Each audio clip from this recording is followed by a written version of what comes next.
కులాలకు మతాలకు అతీతంగా అనేక దశాబ్దాలుగా రాజకీయంగా ప్రయాణం చేశాం. ఈ ప్రయాణంలో భాగంగా ఆత్మీయుల కలయికని ఏర్పాటు చేసి పిలిపించాం.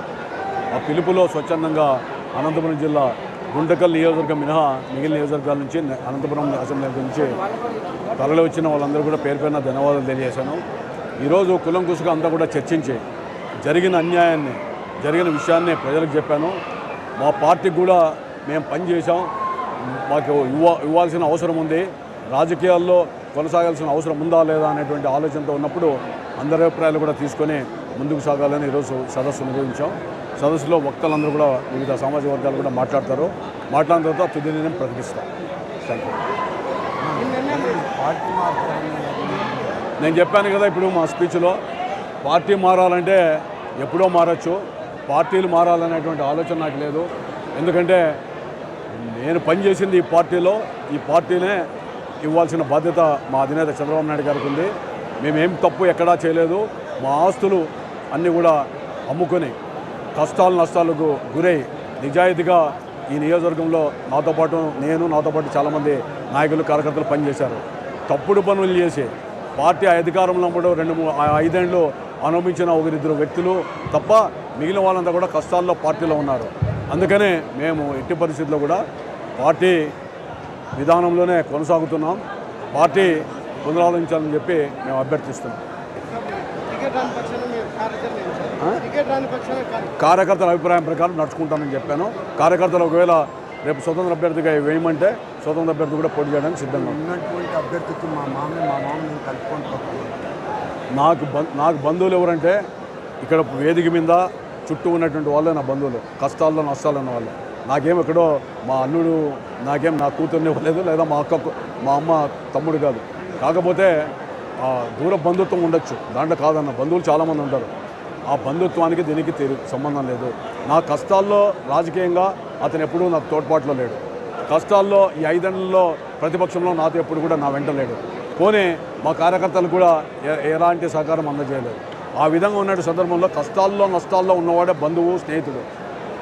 దాంట్లో లేనప్పుడు సుదీర్ఘమైన నా రాజకీయ చరిత్రలో కూడా ఎక్కడైనా ఫంక్షన్లో కలుస్తారే తప్ప ఎప్పుడు కూడా పార్టీ లైన్లో కానీ మా యొక్క కష్టాల్లో నష్టాల్లో కానీ లేదా ఇతరత విషయాల్లో కానీ ఎక్కడ కూడా సహకారం తీసుకోలేదు, భాగస్వామ్యం లేదు, ఆయన యొక్క పార్టిసిపేషన్ ఎక్కడా లేదు. నేను ఇప్పుడు చెప్పాను, నాకు నిన్నటి వరకు ఇప్పటికి కూడా వేరే పార్టీల నుంచి ఒత్తిళ్ళు వచ్చాయి. నీకు ఎంపీ రాజ్యసభతో సహా చాలా పోస్టులు ఇస్తామని చెప్పారు. నాకు పోస్టులు పదవులు పార్టీలు కాదు, ఇక్కడ నా కార్యకర్తల్ని క్యాడర్ని కాపాడుకోవాల్సిన బాధ్యత నా మీద ఉంది. ఇక్కడ నా అవసరం వాళ్ళకు ఉందని నేను విశ్వసిస్తున్నా. ఎందుకంటే పురుగు మందులు తాగి నేనేం కోట్లు లక్షల డబ్బులు ఇవ్వలే, తర్వాత ఆత్మహత్య ప్రయత్నాలు చేస్తూ ఉంటే ఎక్కడైనా ఈ నియోజకవర్గంలో గతంలో మీరు విన్నారా? ఈ విధంగా నాకు హృదయ విదారకమైనటువంటి పరిస్థితి. ఇళ్ళకు పోకుండా మన ఇంటి చుట్టూనే కూర్చుంటున్న, రాత్రి కూడా ఇక్కడ పడుకుంటామనే పరిస్థితి వచ్చింది. కాబట్టి నేను ఒక నియోజకవర్గానే కాకుండా జిల్లా వ్యాప్తంగా అందరినీ పిలిపించా. ఒక గుంటకల్ జితేంద్ర గౌడ్ గారు వస్తే మీ నియోజకవర్గం రావద్దండి, ఆడ ఉండమని చెప్పాను.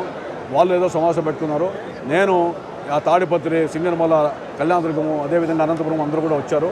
వీళ్ళందరితో కూడా చర్చించి నా బాధ వాళ్ళతో వ్యక్తపరచాలి. సుదీర్ఘకాలం నా దగ్గరికి ఏదైనా వచ్చారు, నేనేమి పేపర్ స్టేట్మెంటో ఇంకోటి కాదు, కేవలం వాట్సాప్లో సమావేశం ఉందని చెప్పాం. చెప్పిన తర్వాత వాలంటరీగా వచ్చారు. సో వీళ్ళ రుణం నేను తీర్చుకోలేను, వీళ్ళకు నాకున్న బంధం అది. కాబట్టి తప్పకుండా వీళ్ళతో పాటు ఒకటిగా ఉండాలా, వీళ్ళతోనే నేను నిలవాలి. నన్ను ఎవరో కలుపుకొని పోయేది కాదు. కలిసి కలుపుకొని పోవడం అనేది అంటే ఏంటిది అంటే, కష్టాల్లో కలిసి కలుపుకొని పోయింటే నష్టం లేదు. నేను వీళ్ళందరినీ కలుపుకొని పోవాలి. ఎవరో పోయి పార్టీకి పనిచేయని వాళ్ళందరినీ పక్కన పెట్టుకొని నువ్వు రాజకీయం చేయాలనుకుంటే రేపు మే 13వ తారీఖున దాని పర్యవసానం చూస్తారు.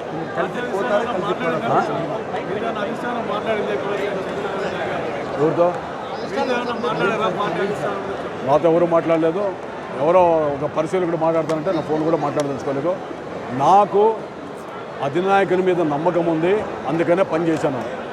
ఈరోజు ఇక్కడ ఉన్నటువంటి పరిస్థితుల్లో కార్యకర్తలు, ఇక్కడ ఉన్నటువంటి క్యాడర్ యొక్క అభిప్రాయం ప్రకారం నేను ముందుకు పోవాలనుకున్నా. వాళ్ళ అభిప్రాయం, ఎందుకంటే వీళ్ళతో కలిసి జీవిస్తున్నాను నేను. అన్నింటిలోనూ నా పిలుపుకి వచ్చారు. ఈరోజు మీరు ఆలోచించండి, రాజకీయ పార్టీల సభలు పెడితే బలవంతంగా తీసుకురావాలా. ఇదే ఫంక్షన్ హాల్లో సదస్సులు పెడితే జిల్లా వ్యాప్తంగా ఎంతమంది వచ్చారు. ఒక పిలుపుతో ఎంతమంది వచ్చారు అంటే మనిషి మీద నమ్మకం, ఆ నమ్మకాన్ని వమ్ము చేసుకునే పరిస్థితి నేను లేదు. ఇక్కడ ఏముందో వీళ్ళ అభిప్రాయం ప్రకారం నేను ఇస్తాను.